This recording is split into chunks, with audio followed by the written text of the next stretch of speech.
Požuri, Morty, deda će da odbrzne vreme uskoro.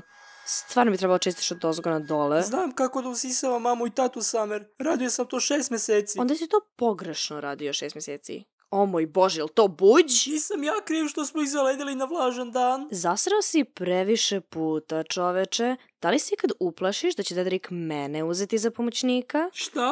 Kako si ti čudovište? Kompetentno. Koga briga za to što vi pričate? Cijela poenta smrzavanja vremena je da vas baš zabole. Stavi majicu u svog glupog oca i ajde da pokrenemo ovaj glupi univerzum. Idemo, bre.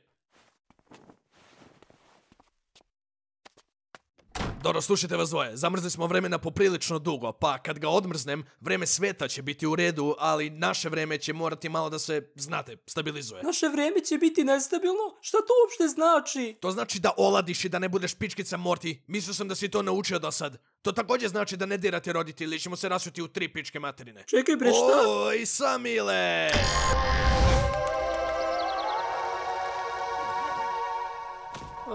Jesmo li uopšte stavili onaj dušik ispod Gosen Bensona?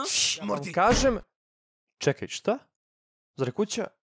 Kada smo stigli, moglo bi se zahvatiti da je kuća bila skroz srušena. negativna vizualizacija, Jerry. Dosta objašnjamo o tome kakav si. Ćao, dušice. Hej, tata, Summer, Morty, jeste okej? Samo ste nam nedostajali. Da, nedostajali ste nam baš puno. Previše se zagrljaju do duše. Da, bukvalno bi ih uništilo.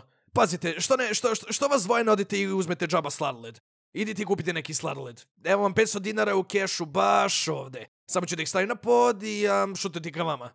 Častite se. Bolje da ovo nije potkupa. Ako nađem jednu stvar van svog mesta u ovoj kući, moja ljubav prema sladoledu vas neće spasiti. Odoh po jaknu. Ljubavi, jesi opukao majicu naopako? Da, volim ovako. Nisam glup. Brate, taj lik je Vojislav Koštunica prema nivou upućenosti o čemu se radi. O, slažete se, a? Sviđa vam se ta Vojislav Koštunica forica? Ma da, nemate pojma.